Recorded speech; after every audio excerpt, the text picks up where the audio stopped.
Good evening, and welcome to the Architecture Foundation's 100-day studio, Bedtime Stories, created and curated by Alicia Pivaro. My name is Tim Waterman, and I lecture in architecture and landscape architecture history and theory at the Bartlett School of Architecture in London. Tonight's reading is a tribute to its author, Michael Sorkin, who died very recently of COVID-19. He's been so well eulogized by people who knew him better than me that there's very little I can say to add to their fine words. In fact, Mike Davis's short obituary for The Nation will do the trick. I'll read it now, and then let Sorkin speak in his own words to you all. Michael Sorkin died of the coronavirus in an overcrowded hospital on March 26th, and it is a shattering loss.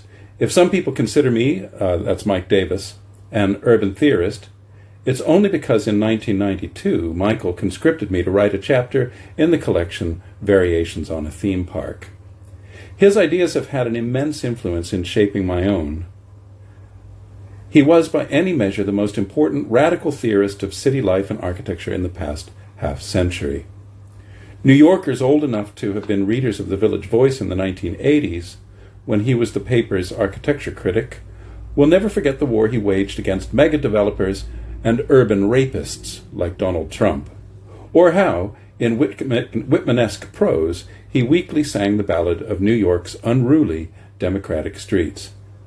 At a time when postmodernists were throwing dirt over the corpse of the 20th century, Michael was resurrecting the socialist dreams and libertarian utopias that were the original soul of architectural modernism. When the People's City was under attack, he was inevitably the first to march to the sound of the guns. And then, his kindness, his devilish glee, his soaring imagination, his 50,000 volts of creative energy. I'm drowning my keyboard in tears. Michael, you rat, why did you go when we need you most? So those were Mike Davis's words from his obituary of Michael Sorkin in The Nation.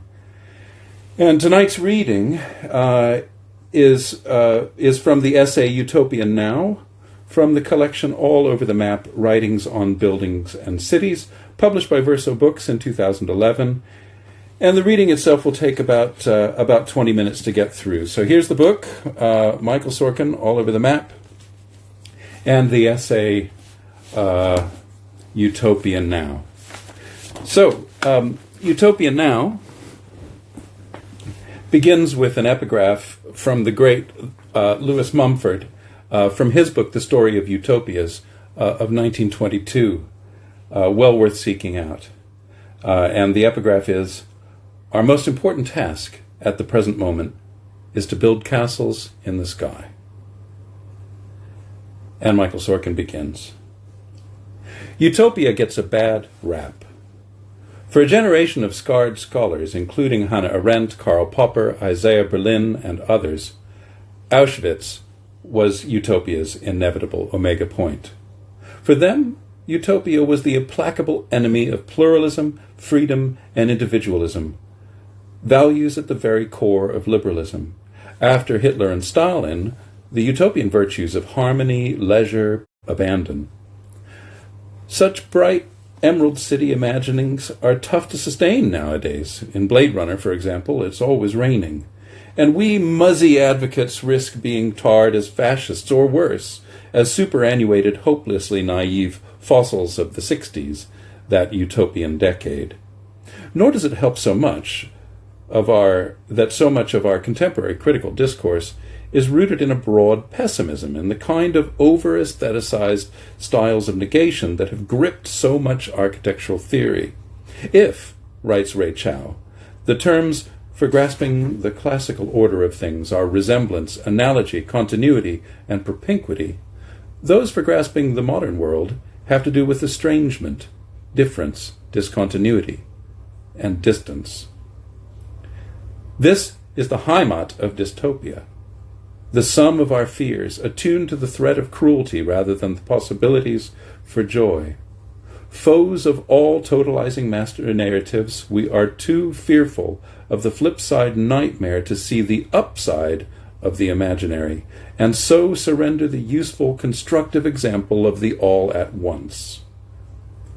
But to evoke dystopia is also to make clear that utopia always embodies the means of its own critique. While it's hard to trace the origin point of utopia, its form always conflates paradise and politics. A portrait of both the forms and the means of ethical social organization rolled out as a fiction. Like the binarism that structures so many views of the afterlife, every heaven needs its hell, utopian argument oscillates between portrayals of better possibilities than the present and the idea that things could be a lot worse. In Utopia's discourse, the static is dangerous. Inaction either perpetuates a drear present or brings on the maelstrom. Just as paradise and the inferno represent the perfection and degeneration of the societies to which they are meant to appeal, so utopia deploys the same metaphor of construction to ideas of perfection and degeneration both. The dystopian tradition, with its reserves of both terror and irony, runs from Plato, whose vision of the ideal city was produced dialogically in relationship to alternatives less ideal, and for whom the very unrealizability of that city was its predicate, to More, to Swift, to Malthus, to Yevgeny Zamyatin, to Orwell, to Philip K. Dick, to half the movies at the multiplex. Utopia, properly imagined, is always obliged to explain why it isn't a nightmare, whether in its outcomes or its methods. Theorists of utopia recognize not simply a distinction between utopian and dystopian styles of argument, but also distinctions within the category of utopia. These differences are not precise, but are invariably organized around the poles of prescription and critique. Russell Jacoby, one of several sympathetic left utopian revivalists writing today, distinguishes iconoclastic and blueprint utopias, paralleling Frederick Jameson's split between the utopian wish and the utopian form.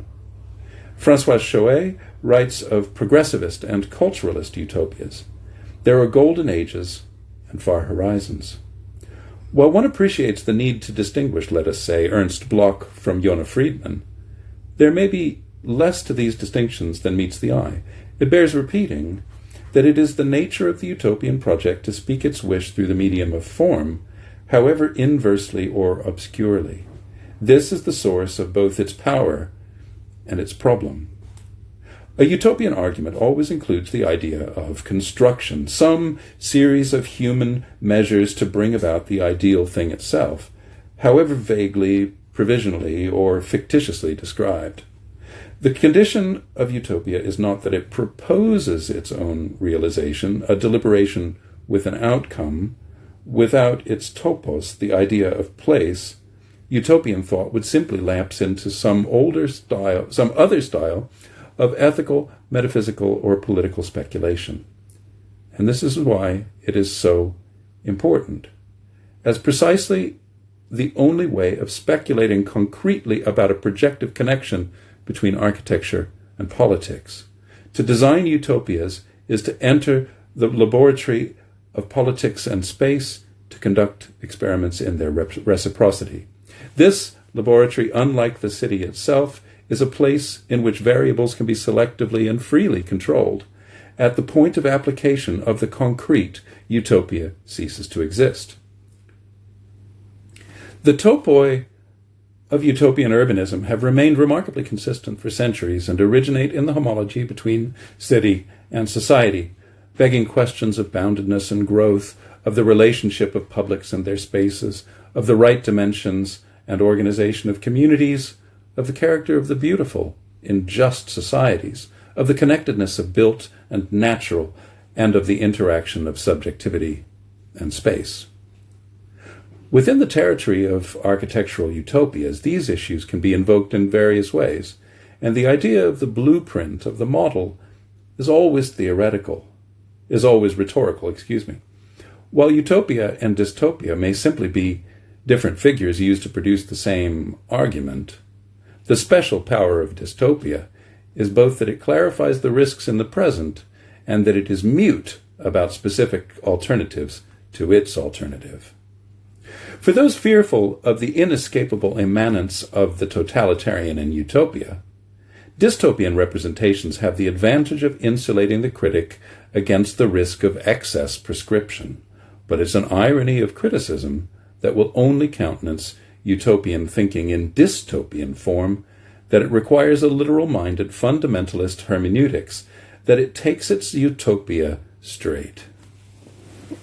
I think I need to have a sip of whiskey with that.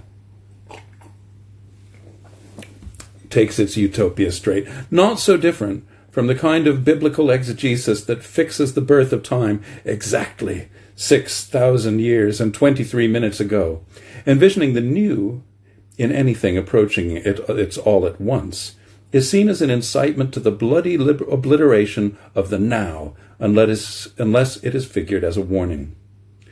Chilled by the risks of idealism, such critiques of utopia are simply too fixed on the Platonic lie to see the value of dreaming. Utopia is a telos, not a floor plan. But it uses such plans as its metaphor and the design of the city as medium for political argument. Any blueprint, however metaphorical, begs the question of how real, how accurate, how practical, how close, how specific, as well as how provisional and how contingent the representation is, because utopia is always a fiction, a fabricated reality. It must work by opening up a useful difference between the current now and a hypothetical one. As suggested by Jameson and Jacobi's classifications, these questions are always of degree. No reasonable person would take Thomas More's utopia as a literal proposition. Its very distance from its present locates its space in critical, not practical, territory. It is nevertheless a code of behavior, and its prescriptions no less real than those of the Garden City. Karl Mannheim, a writer friendly to utopian practice, described planning as the rational mastery of the irrational, a description that also nicely fits psychoanalysis. Like a dream, a city is constructed from the concrete, but it constantly reconfigures the familiar in new and sometimes startling ways. We create the city by interacting with it, by changing its capacities of connection, appearance, behavior, imagination, and exchange through the dialectic of template and accident, knitting its fabric out of zillions of feedback loops to create a present, not an eternal particular. Henri Lefebvre is right to call the city an œuvre, a work, rather than a thing. This is at once fundamental and vague. Both things and processes can go wrong, and the history of planning, like utopias, is the ongoing perception that things are not completely right with the city as we know it, that outcomes are unsatisfactory. Utopias argue outcomes by inversion, dystopias by extrapolation. Every politics, from Plato's to Marx's, deploys some format for the prospective and some theory of the good. Utopia is the rationalist's paradise, and its great modern complication is science. With its instrumentality and aura of positivism, science and its parallel systems of economic, social, and logistical organization has materialized a new realizability for massive social undertakings and supplied an ethical, if controversial, cover. There is a reason those red states, of course, for this is written in America, so the red states are the conservative ones, are afraid of Darwin. Biology resituates creation. Technology has, in both its representation and its reach, contributed to the myth of its own autonomy, a godlike set of truths working themselves out beyond human agency. It is no coincidence that the most extensive contemporary work of utopian and dystopian imagination has taken place in science fiction, which has assumed a central social role in the popular understandings and critique of space. Our imaginative world is richly populated with cyborgs and hobbits, with their kingdoms and planets, their cities and architectures, monsters and saints which map contemporary forms of paranoia just as our utopias, from Club Med to Vegas, limn their own possibilities for hope. I think it can also be argued that these representations, because they're founded on ideas of social values and relationships, have contributed to a larger vision of the city as a social arrangement, rather than an artifact. From Solaris to Gaia to the superorganism, consciousness too is being defined upwards. The bleakness of most post-war science fiction is understandable and a generally pejorative descriptor that has had the effect of largely shutting down formal utopianism, depicted as impractical at best and deeply sinister at worst, by reinforcing the dominant negative reading, by making the forms of our anxiety too mesmerizing, and by repetitively fixing imaginative territory within familiar limits. Most of this falls along the Huxley-Orwell polarity of soft, example The Truman Show, or hard, example 1984, styles of total control, reflecting the same fears as those of the more theoretical anti-utopians about modern universalisms and the risk of subjectivity reduced to Angambenian, bare, or unthinking life, or any other forms of existence without a capacity to transform itself. The kind of centralized authority required to realize utopian organizational schemes in literal precision. And it doesn't hurt that the fears themselves of slavery, concentration camps, faceless multinationals, mind control, genetic engineering, the duping simulacrum, and all the rest are both authentic and ubiquitous. In a more specifically architectural way, it surely doesn't help that the trope of the city of the future serially infuses our actual building construction. It's hard not to be a Platonic idealist and an anti-utopian skeptic when the world is so littered with realizations of models that first saw life as speculations of what the city might best be. I've recently returned from Korea, much of which is an astonishingly precise reproduction of the Ville radieuse, right down to its oversized roadways and dysfunctional separations of uses. A few weeks before, I'd been to Almaty, which is rapidly acquiring a crust of gated golf communities, the end of the line of the garden city, yeoman to duffer. Ruskin hands Morris his niblick and drives.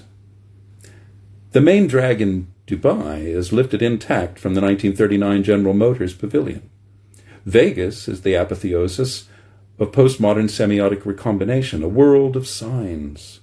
Crystal City, Virginia, is a megastructure at metabolist scale. The afterlife of these utopian morphologies is both fertile and foul. Although I want to argue that the critical reinvigoration of the formal repertoire of the urban is crucial to both the practice of architecture and the fate of the earth, this can only happen in an intimate and searching relationship to politics. Given the city's necessary relationship to global resources and their distribution, as well as its role in that fateful breakneck alteration of the planetary environment, it's clear that much of the field of a specifically urban politics forms around these urgent questions.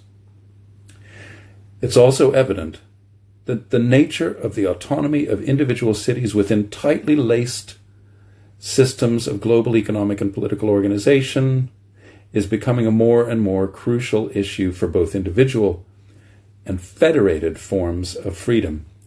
As ever, today's utopias must strike new balances between liberty and limit. In contemporary political articulation, what worries us most about utopia is that it is hostile to diversity, that it obliterates accident and difference.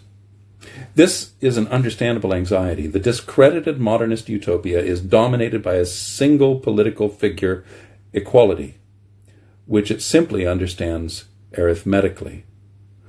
While it struggles to realize myriad forms of human equality, must always drive any progressive politics, in fact must always form its predicate, the idea can take on a very nasty inflection when pushed to its mathematical limits. I would add here, too, that under the Khmer Rouge, equality everyone was equal to zero. The camp is a dystopia of sameness, the equality of bare life, of life outside the political. The postmodernist dystopia runs a special variation on this mode of dread, evoking styles of manufactured difference, at once winnowed and infinite. Today's urban nightmare is the city in which the differences are simply architectural. The contemporary articulation of Utopia's historic preoccupation with the formats of idealized geometry.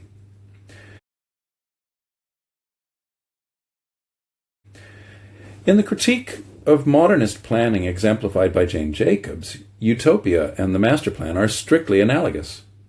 This elision between any visionary physical thinking and a particular style of operations with a known history of negative consequences led to a suspicion of big plans in general, especially if they make claims for a strict isomorphism between form and values. This anxiety applies both to contemporary utopias of formal order, like those of the new urbanists with their unwaveringly modern sense of the correct, and utopias of devolved restraint, like those of everyday urbanists and preservationists, or of Jacobs herself. Although all of these deploy the rhetoric of a golden age, including the idea of the golden age in some especially valued present, their shared claims to a more democratic style of planning, their political underpinnings, unite them with the longer history of utopian urbanism, including its modernist branch. I do not wish to dismiss any of these arguments, but to argue that the consistency of their political claims suggests the actual, if camouflaged, vigor of utopian urbanism, and a widespread, if rhetorical, agreement about the notional qualities of a good, democratic life predicated on the defense and cultivation of difference, opportunity, and enjoyment. There is, however, a deep contradiction in the idea of an exclusionary diversity that invalidates the special authority of any particular formal utopia.